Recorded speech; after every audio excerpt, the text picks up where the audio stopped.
Hello friends, good morning to all of you. जैसा कि आपको पता है हम डेली आपको सुबह 6 बजे मैथ्स का क्लास प्रोवाइड करा रहे हैं, तो उसी के अकॉर्डिंग हम आज जो अपना मैथ्स का अगला चैप्टर है 8.2 में कुछ क्वेश्चंस आगे रह गए थे। जैसे कि मैंने कल 8.2 चैप्टर आपको कराया था, लेकिन उसमें क्वेश्चन 1 में जितने भी पार्ट्स थे वो कंप्लीट कराए थे। लेकिन आज जो अपनी कक्षा है उसमें 8.2 में क्वेश्चन 2 में जितने पार्ट्स हैं या आगे जितना भी क्वेश्चंस हैं वो आगे कंप्लीट करेंगे, तो आप वीडियो को देखिएगा। तो हम आगे क्वेश्चन स्टार्ट करते हैं। क्वेश्चन नंबर 2 में पहला जो क्वेश्चन है मैं आपके सामने नोट कर रहा हूँ, एक बार तो ध्यान से देखिएगा क्या है। क्वेश्चन नंबर 2 में फर्स्ट क्वेश्चन है 2 10 30 अपॉन में 1 प्लस 30 क्या दिया है 2 10 30 अपॉन 1 प्लस 10 30 ऐसा क्वेश्चन दिया गया है। और हमें पूछा गया है कि नीचे 4 ऑप्शंस दिए गए हैं और पूछा है कि कौन सा राइट है। तो क्या करेंगे, सबसे पहले इसमें क्या करेंगे, मान पुट करेंगे किसका, 30 डिग्री का, tan 30 का। अब आपको पता होना चाहिए कि tan 30 का वैल्यू कितना होता है। तो देखिएगा tan 30 का वैल्यू कितना होता है, 1 अपॉन में अंडर रूट 3 अपॉन में 1 प्लस tan 30 का वैल्यू 1 अपॉन अंडर रूट 3। इसको जब हम आगे सोल्व करेंगे तो क्या होगा, 2 को जब 1 से मल्टीप्लाई करेंगे तो 2 upon under root 3। Under root 3 को 1 से मल्टीप्लाई किया तो under root 3 plus 1 upon under root 3। अब मैंने आपको बता रखा है अपने पास जब भी कुछ ऐसी कंडीशंस आती हैं तो उसमें क्या करते हैं, नीचे का जो पार्ट है क्या करते हैं उसको ऊपर लेके जाते हैं। जैसा कि मैं आपको दिखा रहा हूँ, 2 upon under root 3 multiply under root 3 upon में अंडर रूट 3 प्लस 1 ऐसा करते हैं। अब आगे क्या करेंगे, अंडर रूट 3 से अंडर रूट 3 क्या हो जाएगा, कैंसिल हो जाएगा। तो ऊपर क्या बच गया, 2 अपॉन में अंडर रूट 3 प्लस 1। ये अपने पास में क्या हुआ, आंसर आ गया। हम इसका क्या कर सकते हैं, आगे हर का परिमेयकरण भी कर सकते हैं। किसका, हर का, जिसको इंग्लिश में बोलते हैं डिनोमिनेटर। ऊपर का जो अंश होता है उसको इंग्लिश में बोला जाता है न्यूमरेटर। तो हम क्या करेंगे, हर का परिमेयकरण करेंगे। तो परिमेयकरण कैसे करते हैं, ऊपर नीचे किससे मल्टीप्लाई करते हैं, अंडर रूट 3 माइनस 1 और अंडर रूट 3 माइनस 1। तो ये कितना हो जाएगा, 2 को जब मैं अंडर रूट 3 माइनस 1 से मल्टीप्लाई करूंगा तो ये प्राप्त होगा। और नीचे क्या है, फॉर्मूला देखिए क्या है, a plus B into A minus B. ये किसके बराबर होता है, A square minus B square के बराबर होता है। तो अंडर रूट 3 का होल स्क्वायर माइनस 1 का होल ट्वाइस। ऊपर कितना आ गया, 2 into under root 3 minus 1 upon under root 3 का होल स्क्वायर 3 माइनस 1। तो ऊपर कितना हुआ अपने पास में, 2 into under root 3 minus 1 upon में 2 से 2 क्या हो गया, कैंसिल। तो अपने पास में क्या प्राप्त हुआ, अंडर रूट 3 माइनस 1। तो अपना जो आंसर है वो क्या है, अंडर रूट 3 माइनस 1। अगर इस क्वेश्चन में आपको कोई डाउट है तो आप कमेंट बॉक्स में हमें बता सकते हैं। अगला क्वेश्चन देखिए, question number 2,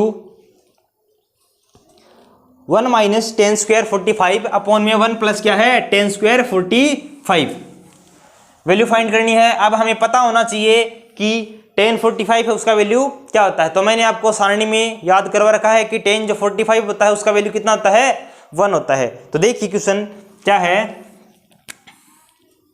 1 minus 10 square 45 upon में 1 प्लस 10 स्क्वायर 45। अब आपको पता है कि 10 45 का वैल्यू 1 होता है, तो हम क्या करेंगे, 1 माइनस 1 का होल ट्वाइस अपॉन में 1 माइनस 1 का होल ट्वाइस। एक का होल स्क्वायर आपको पता ही होता है कितना होता है, 1 होता है। तो ये कितना आ जाएगा, 0, और ये भी कितना आ जाएगा, 0, इसलिए इसका वैल्यू कितना आ जाएगा, 0।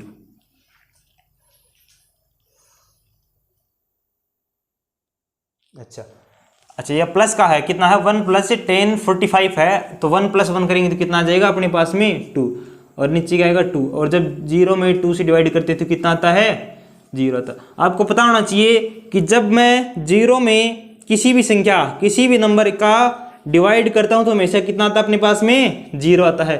लेकिन जब भी किसी नंबर में मैं 0 से डिवाइड करता हूं तो इसका मान आता है नॉट डिफाइंड। हमेशा याद रखिए, इसका वैल्यू तो कितना आता है? जब क्या करते हैं 0 में 2 से डिवाइड करते हैं तो 0 आता है। लेकिन जब किसी नंबर, लेकिन अगर मैं ऐसे बोलूं कि 2 में 0 से डिवाइड करना है तो इसका मान इनफिनिटी या नॉट डिफाइंड हम उसको बोल सकते हैं। अगला क्वेश्चन देखिए, क्वेश्चन नंबर 3 क्या है? क्वेश्चन नंबर 3 में दिया गया है sine 2a is equal to 2 sine a, और कुछ मान दिए गए हैं। सत्यता की जांच करनी है कि जिसमें 0 डिग्री पुट करना है, 30 डिग्री पुट करना है, 60 डिग्री पुट करना है, और चेक करना है कि LHS जो है वो RHS के बराबर है या नहीं। तो देखिए क्या क्वेश्चन है।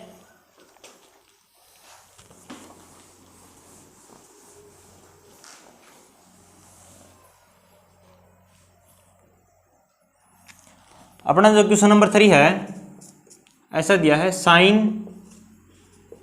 2a बराबर में है 2 साइन a, और हमें क्या करना है?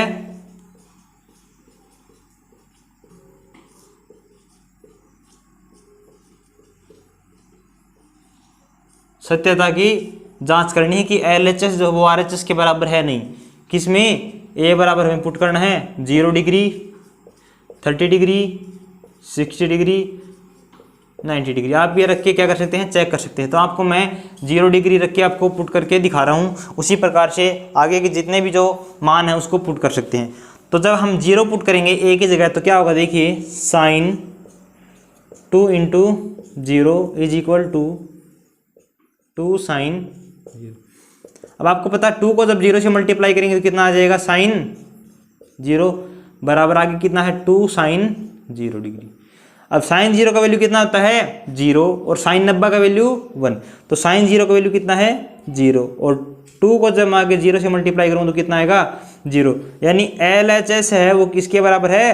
RHS के बराबर है। इसलिए हम कह सकते हैं कि 0 डिग्री के लिए साइन 2a है वो किसके बराबर होता है? 2 साइन a।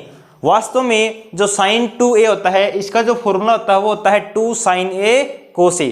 साइन 2a है, आपको बता देता हूं, साइन 2a जो है ना, साइन 2a है किसके बराबर होता है? 2 sine a cos a। Formula इसका ये होता है। लेकिन जब हम a की जगह 0 डिग्री पुट करते हैं तो हमेशा बराबर होते हैं। क्यों?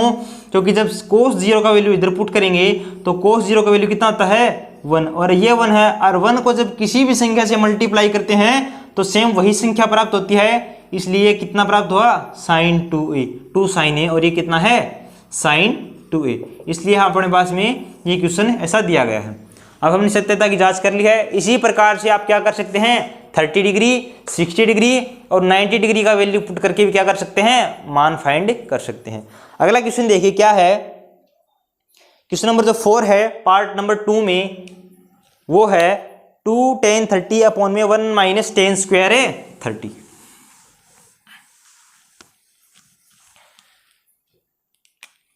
क्वेश्चन नंबर 2 का जो पार्ट नंबर 4 है वो क्या है? देखिए, 2 इंटू 10 30 अपॉन में 1 माइनस 10 स्क्वायर 30। अब आपको इस प्रकार के जितने भी क्वेश्चंस हैं उनका वैल्यू फाइंड करने के लिए क्या करना पड़ेगा? आपको सारणी याद होना आवश्यक है, जरूरी है। अगर सारणी आपको याद नहीं है तो आप यहाँ पर एक भी मान पुट नहीं कर सकते। इसलिए मैंने आपको ये चैप्टर स्टार्ट करने से पहले आपको अवगत कराया था कि ये चैप्टर में जो सारणी है पीछे वो आप जरूर उसको याद कर लीजिएगा। और कल की क्लास है, आप जरूर देखिए। कल की क्लास में मैंने सारणी को बहुत अच्छे से ट्रिक के माध्यम से इसको समझाया भी था। तो देखिए आगे tan 30 का वैल्यू कितना होता है आपको पता होना चाहिए। सारणी के माध्यम से कितना होता है? 1 अपॉन में √3। तो क्या होता है? 1 अपॉन में √3। अच्छा, अपॉन में देखिए आगे 1 माइनस tan स्क्वायर 30 है। tan 30 का वैल्यू कितना होता है? 1 अपॉन में √3। अच्छा, इसको जब सोल्व करते हैं आगे तो क्या आएगा ऊपर? 2 अपॉन में √3 अपॉन में 1 माइनस 1 का होल स्क्वायर कितना होता है 1, और अंडर रूट 3 का होल स्क्वायर आपको पता है क्या आता है 3। जब भी अंडर रूट का कोई वैल्यू हो और उसके ऊपर क्या हो स्क्वायर हो, तो हमेशा अंडर रूट जो है वो स्क्वायर जो है अंडर रूट को गायब कर देता है, इसलिए क्या मान प्राप्त होता है हमें 3 प्राप्त होता है। इसी प्रकार से जब अंडर रूट 3 का स्क्वायर किया तो मान कितना हुआ 3, ऊपर कितना है 2 अपॉन में अंडर रूट 3। अब इसका जब एलसीएम यानी लोवेस्ट कॉमन फैक्टर जिसको बोलते हैं लघुत्तम समापवर्ती लेते हैं तो कितना आएगा 3 आएगा। 3 को जब मैं 1 से मल्टीप्लाई करता हूं तो कितना 3 माइनस 1 अपॉन में 3, ऊपर कितना है 2 अपॉन में अंडर रूट 3 अपॉन 3 माइनस 1 कितना होता है 2 अपॉन में 3। आगे जब इसको सोल्व करते हैं तो 2 अपॉन में अंडर रूट 3 है और ऊपर गया 3 और नीचे कितना आ गया 2। यहाँ हम क्या कर सकते हैं 2 से 2 क्या कर सकते हैं कैंसिल कर सकते हैं। ऊपर कितना है 3 और नीचे कितना है अंडर रूट 3। अब 3 को मैं क्या लिख सकता हूँ under root 3 multiply under root 3 और नीचे कितना है अंडर रूट 3। तो एक अंडर रूट 3 से एक अंडर रूट 3 कैंसिल हो जाएगा और अपने पास में जो आंसर है वो कितना आ जाएगा रूट 3। तो जो क्वेश्चन है 2 tan 30 अपॉन में 1 माइनस tan स्क्वायर 30 है, इसका जो आंसर है वो कितना हो जाएगा अंडर रूट 3। अगर आपको कोई डाउट है, कोई परेशानी या कोई दिक्कत है तो आप हमें कमेंट बॉक्स में बता सकते हैं कि हमें यहाँ से समझ में नहीं आया, तो आपके लिए अगली कक्षा में स्टार्टिंग की जो 5 या 10 मिनट होती हैं उसमें आप क्वेश्चन को रिपीट जरूर करवाया जाएगा। लेकिन आप कमेंट करके हमें बताएंगे तभी पता चलेगा कि अगर समझ में आया है या नहीं आया। अगर आप कोई भी रिस्पॉन्स नहीं देंगे, पीछे से फीडबैक या आपका कुछ नहीं होगा, तो हम आपको कुछ भी नहीं बता सकते हैं कि आपको ये समझ में नहीं आया है वो नहीं आया। तो आप हमें ज़रूर बताइएगा कि कुछ समझ में नहीं आता है। अगर कोई क्वेश्चन में आपको कोई दिक्कत होती है तो आप कमेंट बॉक्स में कमेंट करके हमें बता सकते हैं। आगे क्वेश्चन देखिए, अगला जो क्वेश्चन है मोस्ट इंपॉर्टेंट क्वेश्चन आता है। आप यहीं से मोस्ट इंपॉर्टेंट क्वेश्चन इसको लगा लीजिए।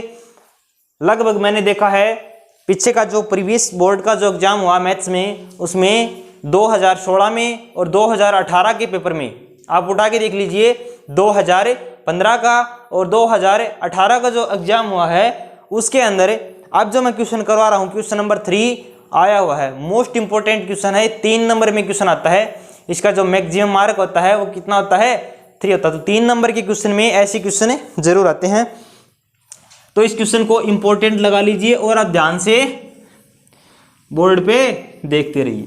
तो देखिए आगे क्वेश्चन नंबर 3 है, वो इंपॉर्टेंट क्वेश्चन है।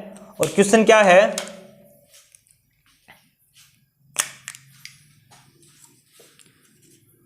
क्वेश्चन नंबर 3 देखिए क्या है, tan a प्लस बी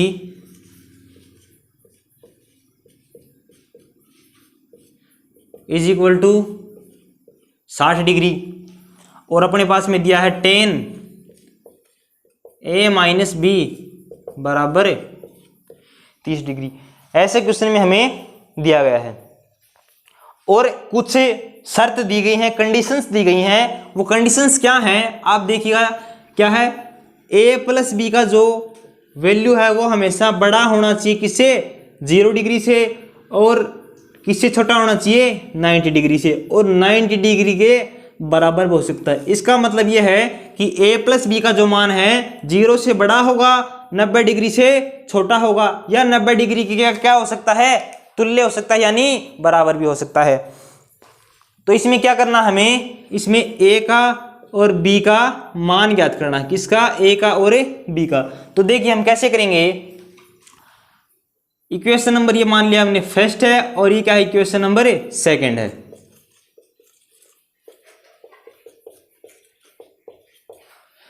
अब क्या करते हैं 60 जो डिग्री है इसकी जब मैं क्या पुट करता हूं 60 डिग्री की जगह क्या पुट करेंगे इसमें, देखिए tan a प्लस बी जो है 60 डिग्री दिया है अंडर रूट 3 दिया। एक मिनट क्वेश्चन चेक करना पीछे। अच्छा मैंने सीधा वैल्यू, क्वेश्चन में क्या दे रखा है, इधर अंडर रूट 3 दिया है और नीचे कितना दिया है 1/√3, यानी a प्लस बी है, इसका मान अंडर रूट 3 दिया क्वेश्चन में, और इसका जो वैल्यू है वो कितना दिया है 1/√3 दिया है। तो देखिए हम क्या करेंगे, इक्वेशन नंबर फर्स्ट के अकॉर्डिंग क्या करेंगे, 10 a प्लस बी है, इसका मान कितना होगा, √3 किसका वैल्यू होता है 10 के अंदर, tan 60 डिग्री का हो सकता है। तो हम क्या लिखेंगे, tan 60 डिग्री हो नहीं सकता, कितना होता ही है, tan 60 का वैल्यू कितना होता है √3। अब यहाँ पर tan से जब मैं tan कैंसिल करूंगा तो क्या आएगा, a प्लस बी है उसका मान कितना आ जाएगा 60 डिग्री। ये हमने मान लिया कि अपने पास में क्या है, इक्वेशन नंबर फर्स्ट है। क्या है, इक्वेशन नंबर फर्स्ट है। अच्छा, अब इसी प्रकार से हम क्या करेंगे आगे देखिए, इसी प्रकार से जब मैं tan a माइनस बी है उसका वैल्यू कितना है 1/√3, तो 1/√3 tan में किसका वैल्यू होता है, tan 30 डिग्री का, तो क्या लिखूंगा tan 30 डिग्री। अब देखिए आगे क्या करेंगे, जब tan से tan यहाँ पर क्या हो जाएगा, कैंसिल होगा, तो अपने पास में क्या आएगा, a माइनस बी बराबर कितना आ गया 30 डिग्री। अब अपने पास में सेकंड जो इक्वेशन है वो ये है। फर्स्ट इक्वेशन के अकॉर्डिंग क्या है, a प्लस बी का वैल्यू 60 डिग्री है, और सेकंड इक्वेशन के अकॉर्डिंग क्या है, a माइनस बी का वैल्यू कितना है 30 डिग्री। तो हम क्या करेंगे, आपको पता होगा यदि आपने चैप्टर नंबर सेकंड 10th का पढ़ा है तो आपको 3 विधियां समीकरण को हल करने की बताई होंगी, जिसमें जो प्रथम विधि है प्रतिस्थापन विधि है, द्वितीय जो विधि है विलोपन विधि है, और थर्ड जो विधि है वज्र गुणन विधि है। उन तीनों में जो सबसे मोस्ट इंपॉर्टेंट विधि है वो है अपनी विलोपन विधि, जिससे क्या है, हम बहुत ही कम समय में 2 समीकरण से x या y का वैल्यू फाइंड कर सकते हैं। तो हम यहाँ पर क्या करेंगे, दोनों समीकरणों क्या करते हैं, जोड़ देते हैं। क्या करते हैं, समीकरण 1 और समीकरण 2 को जोड़ने पर समीकरण 1 में प्लस करते हैं किसको, समीकरण नंबर 2।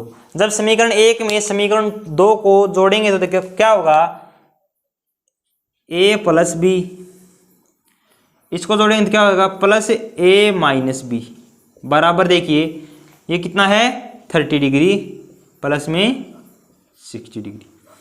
अब ये देखो b माइनस का है एक और एक प्लस का, तो दोनों कैंसिल हो जाएंगे आपस में। a और a जब ऐड करेंगे कितना हो जाएगा 2a, यानी 2a का वैल्यू कितना आ जाएगा 90 डिग्री। तो यहाँ से a का वैल्यू जब फाइंड करेंगे तो कितना आ जाएगा 90/2, यानी कितना आ गया 45 डिग्री। यानी हम कह सकते हैं कि a है उसका मान कितना है अपने पास में 45 डिग्री। अब a का मान अगर 45 है तो वो कौन सी भी इक्वेशन के अंदर पुट कीजिए और हम b का मान फाइंड कर सकते हैं। तो क्या करेंगे, देखिए a की जगह मैं कितना पुट करता हूँ 45 पुट करता हूँ, तो क्या होगा 45 minus b is equal to 30 degree. और जब b नेगेटिव इस साइड में RHS में जाएगा तो b किसका हो जाएगा, पॉजिटिव हो जाएगा। इस साइड में 45 है और 30 लेफ्ट में आया तो माइनस का, और 45 में से 30 जब नेगेटिव किया या घटाया तो कितना हुआ 15, तो यानी b का वैल्यू अपने पास में कितना आ गया 15 डिग्री। तो हम कह सकते हैं कि a का वैल्यू 45 डिग्री है और b का वैल्यू कितना है 15 डिग्री। इस क्वेश्चन में हमें a और b का वैल्यू फाइंड करना था। अगर आपको कोई भी डाउट है इस क्वेश्चन के अंदर, आप इस क्वेश्चन का स्क्रीनशॉट ले सकते हैं और क्वेश्चन को 2 या 3 बार अपनी रफ कॉपी में करके जरूर देखिए। अगर कोई भी डाउट आती, कहीं भी दिक्कत आती है तो हमें बताएं जरूर, क्योंकि मैंने आपको पहले ही बता दिया है ये जो क्वेश्चन है मोस्ट इंपोर्टेंट क्वेश्चन है इस चैप्टर का। 8.2 के अंदर लिख भी रखा मैंने 2015 और 2018 का जो माध्यमिक शिक्षा बोर्ड NCERT अजमेर से जो पेपर आया था उसके अंदर ये क्वेश्चन 2 बार मैंने देखा है, जरूर आए हैं। तो आप इस क्वेश्चन को ये अनुमानित करके लगा सकते हैं कि 2022 का जो मार्च के अंदर पेपर होगा उसके अंदर भी ये आ सकता है, क्योंकि 1 या 2 साल छोड़ के गैप के हिसाब से पेपर में हर बार क्वेश्चन आ रहा है। तो आप इस क्वेश्चन को जरूर एक बार ध्यान से देख लीजिए। अगला जो अपना क्वेश्चन है वो क्वेश्चन नंबर 4 है, और क्वेश्चन नंबर 4 में आपको ट्रू और फॉल्स दे रखे हैं, कुछ सत्य और असत्य। तो आप वो कर सकते हैं आसानी से, उसमें कोई आपको दिक्कत नहीं है, क्योंकि वो क्वेश्चन है वो थ्योरेटिकल पार्ट के क्वेश्चन है, आप उसको आसानी से कर सकते हैं। आगे जो अपना चैप्टर अब है 8.3 में हम पहुंच गए हैं। अब 8.3 चैप्टर स्टार्ट करने से पहले हम क्या करेंगे, आपको कुछ सूत्र के बारे में बताएंगे। सूत्र भी कौन से सूत्र 8.3 के हम अंदर काम में लेंगे, तो उन सूत्र को मैं आपको एक बार अच्छे से समझा देता हूं, और आपको ये सूत्र मैं जो समझाऊंगा आपको जरूर याद करने पड़ेंगे। अगर 8.3 चैप्टर आपको अच्छे से याद करना है, एक एक क्वेश्चन को अच्छे से निकालना है तो 8.3 से पहले जो अभी आपको क्वेश्चन कराऊंगा आपको याद होना जरूरी। जिस प्रकार से 8.2 से पहले हमने एक सारणी याद करी थी, उसी प्रकार से 8.3 आने से पहले कुछ सूत्र है वो आपको जरूर याद होने चाहिए। तो आप देखिए जरूर।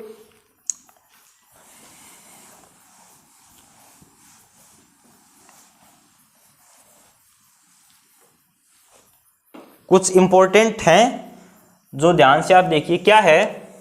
अगर मैं आपको कुछ इंपॉर्टेंट सूत्र हैं वो बता रहा हूं।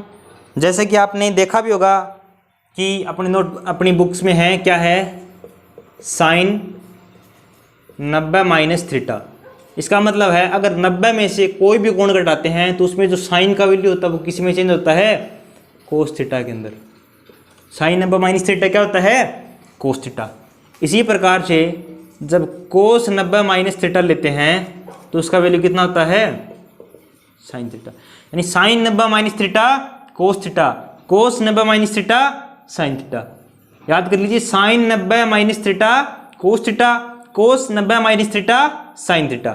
अब इसी प्रकार से अगर मैं लूँ टेन 90 माइनस थीटा तो कितना हो जाएगा, कोट थीटा।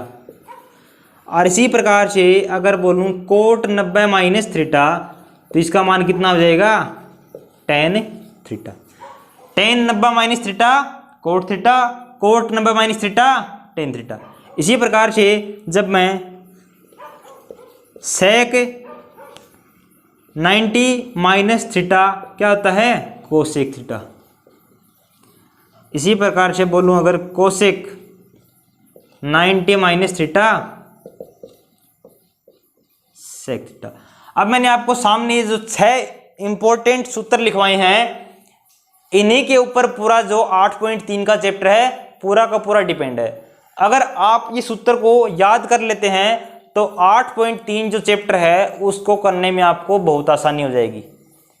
एक बार आपको मैं फिर से रिवाइज करवा रहा हूँ। Sine 90 minus theta cos theta, cos 90 minus theta sine theta, tan 90 minus theta cot theta, cot 90 minus theta tan theta, sec 90 minus theta cosec theta और cosec 90 minus theta sec theta. इनको आप जरूर याद कीजिए और आगे जो चैप्टर है 8.3 उसको अब कंटिन्यू करते हैं। तो देखिए आगे चैप्टर 8.3